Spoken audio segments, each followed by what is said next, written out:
Shri Venkateswara gold తాకట్టులో ఉన్న మీ బంగారాన్ని విడిపించి కొనబడును.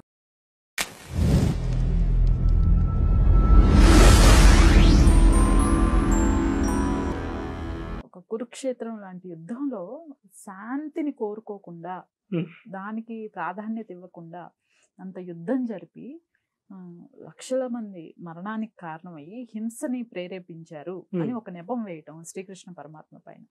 దీనిపైన మీ సమాధానం ఏంటి? ఇప్పుడు మన ఇంట్లోనే లాజిక్ కనెక్ట్ చేసుకుందాం. ఇంట్లో ఒకటి తప్పు చేశాడు, మనం ఇంట్లో ఉన్న కొడతాం కదా, అక్కడ కొట్టేస్తాయి దాటిపోయారు వాళ్ళు, సంహారమే చేయాల్సి వచ్చింది. ఇంట్లో అమ్మా నాన్న అయినా ఎవరితోనో చెడు తిరుగుతుంటే ఒకసారి 2 సార్లు చెప్తారు, 3వ సారి కొట్టేస్తారు, ఇంకా బయటకు కూడా పంపేయారు. శ్రీకృష్ణుడు అక్కడ అదే కదా చేసింది. ఆయన ఏమి డైరెక్ట్ పుట్టడంతోనే యుద్ధం చేయమని చెప్పలేదు. ఆయన ఇలా దలుచుకుంటే వీళ్ళు పెద్దగా అయిపోయేవాళ్ళు.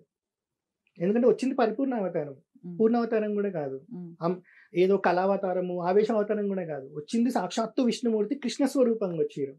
జస్ట్ ఇలా ఒక హస్తం పెట్టి ఉంటే పాండవులందరూ పుట్టిన వాళ్ళు పెద్దగా అయిపోయి కురుక్షేత్రానికి వెళ్ళిపోవాలి, కానీ జరగలేదు. వాళ్ళకి చెప్పాల్సింది చెప్పారు. గాంధారి ఉంది. ఇప్పుడు మరి గాంధారి కూడా యుద్ధం స్టార్ట్ అయ్యేటప్పుడు ఒకటే చెప్తుంది, ధర్మం ఎవరి వైపు ఉంటే వాళ్ళే గెలుస్తారని ఆశీర్వాదం చెప్తుంది. అంటే అర్థం చేసుకోండి, కౌరవులకి అమ్మ, ఆమెకు కూడా తెలుసు కౌరవులు ఓడిపోతారని చెప్పి. కరెక్ట్. కానీ సొంత తల్లి కూడా అలా ఆశీర్వదించి పంపించింది అని అంటే ఆమె ఎంత చూసి ఉంటుంది. పాండవులని టార్చర్ పెట్టడం, వీళ్ళు ఎంత అధర్మంగా రాజ్యం పరిపాలిస్తారు అనేది చూడడం. తోడు భర్త కూడా ఒకడు ఉన్నాడు కదా, చెప్పాల్సింది చెప్పట్లేదు, వీళ్ళు ఇష్టం అన్నట్టు చేస్తున్నారు. అక్కడికి ఏమన్నా ఊరుకున్నారా? విష్ణుమూర్తి విశ్వరూప దర్శనమే ఇచ్చారు దుర్యోధనుడికి కూడా. అక్కడికి ధృతరాష్ట్రుడు చెప్తా ఉంటాడు, వద్దురా బాబు కృష్ణుడితో పెట్టుకోకు అని. వింటాడా? వినలేదు. ఇంకొకటి ఏంటంటే, పుట్టగానే ఎందుకు చంపలేదని చాలా మంది అడుగుతా ఉంటారు. మరి ఇవన్నీ చేసేటప్పుడు పుట్టినప్పుడే చంపేసి 100 మంది చచ్చిపోతారు కదా, ఇంతమంది చచ్చిపోవాల్సిన అవసరం లేదు కదా అంటారు.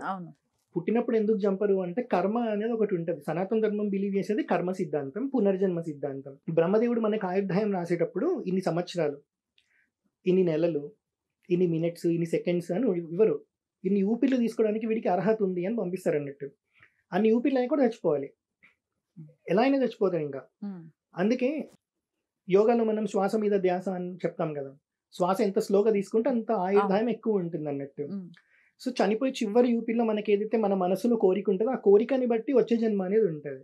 సో దీంట్లో దేవుడికి ఏం ఇన్వాల్వ్మెంట్ లేదు, మనకి ఏ జన్మ ఇవ్వాలనేది, వచ్చే జన్మ నాకు ఏది రావాలనేది చనిపోయి చివరి యూపీలో నేను కాన్షియస్గా ఉండి నా మనస్సులో ఏం కోరుకుంటున్నాను దాన్ని బట్టి ఉంటుంది అన్నట్టు. ఇప్పుడు దేవుడికి ప్రమేయం లేదు నాకు వచ్చే జన్మ ఏది ఇవ్వాలి అని. మరి అలాంటప్పుడు పుట్టగానే ఎలా సంహరిస్తాడు? సంహరించాలి, ఆయన రైట్ లేదు కదా. కాబట్టి ఆయన రైట్ ఎక్కడ పనిచేస్తుంది? ధర్మానికి ప్రాబ్లం తెచ్చినప్పుడు, అధర్మం అనేది మళ్ళీ పెరుగుతున్నప్పుడు అవతార స్వీకారం చేసి సంహార ప్రక్రియ చేసే కర్తవ్యం ఆయన మీద ఉంది కాబట్టి అప్పుడు సంహార ప్రక్రియ చేస్తారు. అప్పటి వరకు భరిస్తారు, భూమి కూడా భరిస్తుంది. ఒక స్టేజ్కి వచ్చేటప్పటికి భూదేవి కూడా బాధపడుతుంది, అధర్మాత్ములు పెరిగిపోతున్నారు, నేను ఈ భారం మొయ్యలేకపోతున్నా అని. ఆ టైంలో అవతారం స్వీకరిస్తారు. అయితే ధర్మం కోసం, ధర్మాన్ని కాపాడటం కోసం అధర్మ మార్గం కూడా ఉపయోగించవచ్చా, ఎంచుకోవచ్చా? అధర్మ మార్గం అంటే ఎక్కడ కూడా మహాభారతంలో అధర్మ మార్గం ఎంచుకొని పాండవులు కానీ కృష్ణుడు కానీ యుద్ధం చేసినట్టు లేకపోతే కృష్ణుడు ప్రేరేపించినట్టు ఉండదు. ఎందుకంటే ఇందాక నేను చెప్పిన ధర్మము, ధర్మంలో ఉండే సూక్ష్మము, దాంట్లో తర్కము, ఈ 3 అర్థం చేసుకున్నప్పుడు భీష్ముడి విషయంలో కానివ్వండి, కర్ణుడి విషయంలో కానివ్వండి, ఆయన కవచకుండల దగ్గర నుంచి కొన్ని ఉన్నాయి. అంటే వీళ్ళకున్న పవర్స్ వీళ్ళకి ముందే తెలిసిపోయి దానికి సంబంధించి అధర్మ మార్గంలోనే వెళ్ళారు. ఎవరు? పాండవులు. శిశుపాలుడికి దగ్గర నుంచి ఈ టాపిక్స్ అన్ని తీసుకుంటే, మీరు ఒక్కొక్కటి తీసుకుంటే అధర్మ మార్గమే చూస్ చేసుకున్నారు కదా అనేది ఒక అభిప్రాయం. సో ఇందాక చెప్పినట్టు సేమ్ ధర్మము, ధర్మంలో సూక్ష్మము, తర్కము 3 అర్థమైనప్పుడు మాత్రమే ధర్మం అనేది అర్థమవుతుంది. ఇక్కడ ఏంటంటే జనాలు ఇప్పుడు చాలా సెన్సిటివ్ అయిపోయారు. చావు అనగానే వాడి మీదే సానుభూతి కలుగుతుంది, వాడు చేసిన పనులు ఎవడు చూడడు అంతకు ముందు ఏం చేశాడని. ఇప్పుడు కర్ణుడు జీవితాంతం అబద్ధాలే లిటరలీ చెప్పింది. కర్ణుడు చాలా అబద్ధాలు చెప్పాడు. ఇప్పుడు గురువు దగ్గరికి వెళ్ళాడు, పరశురాముడి దగ్గరికి వెళ్ళినప్పుడు ఏం చెప్తాడు? నేను భృగువంశ సంజాతుడిని అని చెప్తాడు. భృగువంశం అంటే ఎవరు? పరశురాముడి వంశం. పరశురాముడు ఎప్పటి వారు? దశరథుడి కన్నా ముందు నుంచి ఉన్నారు కదా. మరి ఆ వంశంలో పుట్టిండు అని అంటే పరశురాముడు ఏమనుకుంటాడు? లిటరలీ బ్రాహ్మణ్ అనే అనుకున్నాడు, చేర్చుకున్నాడు, నేర్చుకోవాల్సిందంతా నేర్చుకున్నాడు, ఓపికగానే ఉన్నాడు, ఒక దగ్గర బయటపడ్డాడు. దాని తర్వాత పొందాల్సిన శాపం పొందాడు. ఎందుకు? అబద్ధం ఆడినందుకు. చిన్న అబద్ధం కూడా కాదు, ఎందుకంటే ఈయనకు దేనికైనా ఒక అర్హత అనేది మనం చూస్తాం ఏదైనా నేర్పించేటప్పుడు. కానీ పరశురాముడు ఒకప్పుడు రాముడు ఉన్నప్పుడు ఉంటే, అంత ఆవేశంతో కానీ ఆ తేజస్సుతో కానీ ఉంటే, ఇలాంటి వాడి దగ్గరకు వస్తే చచ్చిపోవాలి, అంత తేజస్సు ఉంటుంది పరశురాముడికి. కానీ అబద్ధం చెప్పాడు, పరశురాముడు కూడా నమ్మిండు, చేయాల్సిందంతా చేశాడు శిష్యుడికి. అతని గురించి తెలిసాక ఏం చేయాలో అది కూడా చేశారు. ఇలా ఇప్పుడు దుర్యోధనుడి విషయం వీళ్ళవి తీసుకుంటే, తండ్రి ఎలా ఉన్నారో అలానే కొడుకులు కూడా పుట్టిరు అన్నట్టు. వాళ్ళు ఎక్కడ ధర్మం చేసినట్టు మనకి ఎక్కడ కనపడదు. కానీ మోడర్న్ డేలో ఎవరైతే ధర్మం అర్థం కాకుండా, అందులో సూక్ష్మం అర్థం కాకుండా ఉంటారో వాళ్ళే హీరోల్లాగా కనిపిస్తే చిన్న చిన్న పైన పైన చూస్తూ ఉంటారు కదా. అలా ఇప్పుడు భీష్ముడే ఉన్నారు అనుకుందాం. భీష్ముడు తను కోరుకుంటే తానకు వస్తుంది చావు. ఇంకొకటి వాళ్ళు ధర్మం ఇటువైపు ఉంది, కృష్ణుడు అటువైపు ఉన్నారు కాబట్టి వీళ్ళు ఇటువైపు వచ్చి యుద్ధం చేయొచ్చు. కానీ కౌరవుల వైపు ఎందుకు నించున్నారు? అధర్మం వైపు ఎందుకు నించున్నారు? యుద్ధ భూమిలో ఎవరు చచ్చిపోయినా వాడికి వచ్చేది మోక్షమే. సో ఇక్కడ పాండవులు శిష్యులే, వాళ్ళకున్న క్లారిటీ ఏంటంటే ఇక్కడ కృష్ణుడు ఉన్నాడు కాబట్టి వాళ్ళు ఎప్పటికీ ఓడిపోరు. వీళ్ళతో మేము ఫైట్ చేస్తాం, ఎందుకంటే వీళ్ళు ఎట్లాగో ఓడిపోయి చచ్చిపోవాల్సిన వాళ్ళే, వాళ్ళతో పాటు మేము అనుకున్నారు వాళ్ళు. ఎందుకంటే ఇప్పుడు భీష్ముడు బాణాలు వేస్తే ఇంత అర్జునుడే తట్టుకోలేడు. అలాంటిది ఏ సాధన లేకుండా ఎప్పుడు ఆవేశంతో క్రోధంతో ఉండే కౌరవులు తట్టుకుంటారు? మొదటి రోజు యుద్ధంలో మొత్తం అయిపోయేవాళ్ళు కదా. సో ఇక్కడ ఏంటంటే ఆయన ఇద్దరికీ తాత.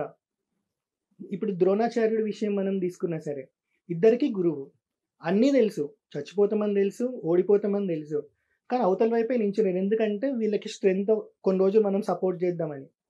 అప్పటికి మారి కాళ్ళు పట్టుకొని ఉంటే యుద్ధమే జరగకపోయేది. కానీ వాళ్ళ పని ఎప్పుడు చేయలేదు కదా. ఇప్పుడు భగవద్గీత ఎగ్జాంపుల్ తీసుకుందాం. కర్ణుడు నిజంగా మంచోడు అర్జునుడి కన్నా అంటే పోయి అక్కడ చెప్పాలి భగవద్గీత. కృష్ణుడు చెప్పారా? జీవితం మొత్తంలో ఎప్పుడైనా చెప్పారా? కురుక్షేత్రంలో ఎందుకు చెప్పారు? అర్జునుడి వైపు ఎందుకున్నారు?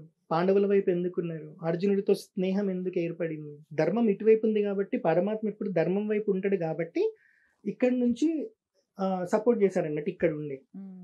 కానీ 5 పాండవులు వచ్చారు యుద్ధం చేయడానికి, 4 క్లారిటీతో ఉన్నారు. ఒక ఆయన యుద్ధం చేయడానికి వచ్చి ఏం కోల్పోయాడో తెలుసు, ఇప్పుడు యుద్ధం చేయకపోతే ఏం కోల్పోతాడో కూడా తెలుసు కదా, ఇంకా ఏం కోల్పోవద్దో కూడా తెలుసు, కానీ వచ్చి సంశయంలో పడ్డాడు. 4 చెప్పకుండా అర్జునుడికి మాత్రం ఎందుకు చెప్పారు భగవద్గీత? క్లారిటీ లేకుండా ఉన్నాడు కాబట్టి చెప్పారు. వాళ్ళు క్లారిటీతో ఉన్నారు కాబట్టి వాళ్ళకి చెప్పినా అర్థం కాదు, చెప్పాల్సిన అవసరం లేదు. అందుకే ఈయనకి భగవద్గీత చెప్పారు అన్నట్టు. మరి భగవద్గీత చెప్పాక యుద్ధమే చేయమని చెప్పారు లిటరల్లీ. శ్రీకృష్ణుడు ఎక్కడ నువ్వు యుద్ధం చేయని కూడా చెప్పారు, చెప్పాల్సింది చెప్పారు గురుస్వరూపంగా. ఏం చేయాలో అతనికి వదిలేశారు. మళ్ళీ వదిలేశాక ఊరికే ఉన్నారా అంటే చాలా టెస్టులు పెడతాడు ఇండైరెక్ట్ గా, అసలు ఇంత భగవద్గీత చెప్పిన ఏమన్నా విన్నాడా లేదా అని. సో ఇవ్వాల్సిన ఛాన్సెస్ అన్నీ ఇస్తారు. ఇక్కడ మళ్ళీ నేను సింపుల్గా ధర్మంలో ఉన్న సూక్ష్మ ధర్మం అనేది ఎట్లా ఉంటుందంటే, ఇప్పుడు కౌరవులే ఉన్నారనుకోండి, వాళ్ళు చచ్చిపోవాలి. ఇప్పుడు అన్న చేతిలో తమ్ముడు చచ్చిపోవాలనుకోండి, చంపేమనే చెప్తారు కృష్ణుడు. అదే అర్జునుడు ధర్మరాజు మధ్యలోకి వచ్చింది అనుకోండి ఆ ఇష్యూ, అప్పుడు ఏం చెప్తారు తెలుసా? ఎందుకంటే ధర్మం వీళ్ళ వైపు ఉంది, వీళ్ళు రేపు బ్రతుకున్నారనుకోండి ఇంకా ధర్మం అనేది పెరుగుతుంది, ప్రచారంలోకి ఉంటుంది. వాళ్ళు బతికుంటే ఏం ఉపయోగం ఉండదు. ఇన్ని సంవత్సరాలు బతికారు, ఏం ఉపయోగం లేదు భూమికి. ఆఖరికి భూదేవి బాధపడే స్టేజ్కి కూడా తీసుకొని వచ్చాడు అధర్మం పెంచేసి.